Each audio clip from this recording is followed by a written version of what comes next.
السلام علیکم۔ اللہ تعالیٰ کے فضل و کرم اور شکر کے ساتھ آج کی ویڈیو کا کرتے ہیں آغاز۔ سب سے پہلے آپ ہمارا channel history with Adnan subscribe کر لیں۔ یہاں پر آپ کو ہسٹری کے ریلیٹڈ ویڈیوز دیکھنے کو ملتی رہیں گی۔ آج ہم بات کریں گے حضرت داؤد علیہ السلام کی قوم کیسے بندر بن گئی۔ آئیے ویڈیو کا کرتے ہیں آغاز۔ حضرت داؤد علیہ السلام کی قوم کے 70,000 آدمی عقبہ کے پاس سمندر کے کنارے ایلا نامی گاؤں میں رہتے تھے، اور یہ لوگ بڑی فراخی اور خوشحالی کی زندگی بسر کرتے تھے۔ اللہ تعالیٰ نے ان لوگوں کا اس طرح امتحان لیا کہ ہفتہ کے دن مچھلی کا شکار ان لوگوں پر حرام فرما دیا اور ہفتے کے باقی دنوں میں شکار حلال فرما دیا، مگر اس طرح ان لوگوں کو آزمائش میں مبتلا فرما دیا کہ ہفتے کے دن بے شمار مچھلیاں آتی اور دوسرے دنوں میں نہیں آتی تھیں۔ تو شیطان نے ان لوگوں کو یہ ہیلا بتا دیا کہ سمندر میں کچھ نالیاں نکال کر خشکی میں چند حوض بنا لو، اور جب ہفتے کے دن ان نالیوں کے ذریعے مچھلیاں حوض میں آتی تو نالیوں کا منہ بند کر دو، اور اس دن شکار نہ کرو بلکہ دوسرے دن آسانی کے ساتھ ان مچھلیوں کو پکڑ لو۔ ان لوگوں کو یہ شیطانی ہیلا بازی پسند آ گئی، اور ان لوگوں نے یہ نہیں سوچا کہ جب مچھلیاں نالیوں اور حوضوں میں مقید ہو گئیں تو یہی ان کا شکار ہو گیا، تو ہفتہ ہی کے دن شکار کرنا پایا گیا جو ان کے لیے حرام تھا۔ اس موقع پر ان یہودیوں کے 3 گروہ ہو گئے۔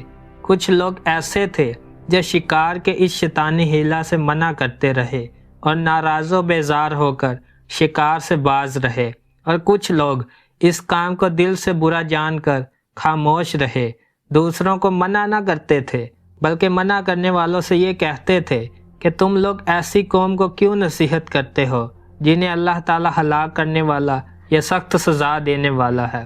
اور کچھ وہ سرکش و نافرمان تھے جنہوں نے حکم خداوندی کی اعلانیہ مخالفت کی اور شیطان کی ہیلا بازی کو مان کر ہفتے کے دن شکار کر لیا اور ان مچھلیوں کو کھایا اور بیچا بھی۔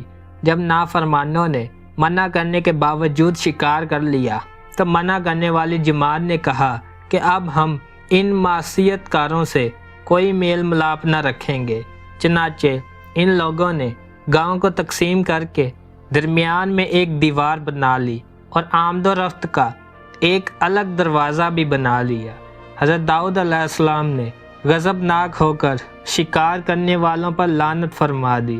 اس کا اثر یہ ہوا کہ ایک دن خطا کاروں میں سے کوئی باہر نہیں نکلا، تو انہیں دیکھنے کے لیے کچھ لوگ دیوار پر چڑھ گئے، تو کیا دیکھا کہ وہ سب بندروں کی صورت میں مسخ ہو گئے ہیں۔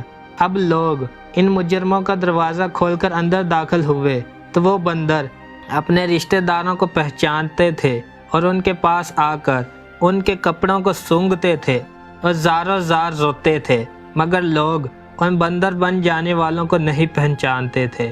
ان بندر بن جانے والوں کی تعداد 12,000 تھی۔ یہ سب 3 دن تک زندہ رہے اور اس درمیان میں کچھ بھی کھا پی نہ سکے، بلکہ یوں ہی بھوکے پیاسے سب کے سب ہلاک ہو گئے۔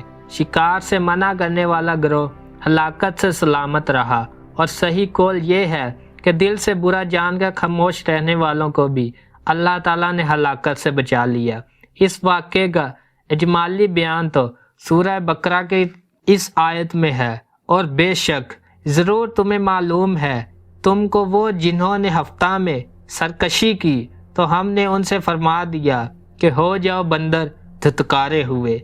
اور مفصل واقعہ سورہ اعراف میں ہے، جس کا ترجمہ یہ ہے، اور ان سے حال پوچھو اس بستی کا کہ دریا کنارے تھی، جب وہ ہفتے کے بارے میں حد سے بڑھتے، جب ہفتے کے دن ان کی مچھلیاں پانی پر تیرتی ان کے سامنے آتی، اور جو دن ہفتے کا نہ ہوتا نہ آتی، اس طرح ہم انہیں آزماتے تھے ان کی بے حکمی کے سبب۔ اور جب ان میں سے ایک گروہ نے کہا کیوں نصیحت کرتے ہو ان لوگوں کو جنہیں اللہ ہلاک کرنے والا ہے یا انہیں سخت عذاب دینے والا ہے، بولے تمہارے رب کے حضور معذرت کو، اور شاید انہیں ڈر ہو پھر جب وہ بھلا بیٹھے جو نصیحت نے آتی تھی، ہم نے بچا لیے وہ جو برائی سے منع کرتے تھے، اور ظالموں کو برے عذاب میں پکڑا، بدلہ ان کی نافرمانی کا۔ پھر جب انہوں نے منع کیا کہ حکم سے سرکشی کی، ہم نے ان سے عطا فرمایا، ہو جاؤ بندر دھتکارے ہوئے۔ یہ تھا واقعہ حضرت داؤد علیہ السلام کی قوم کیسے بندر بن گئی۔ اگر آپ کو ویڈیو پسند آئی ہے تو لائک، شیئر اینڈ سبسکرائب کریں۔ آج کی ویڈیو کا کرتے ہیں اختتام۔ اللہ حافظ۔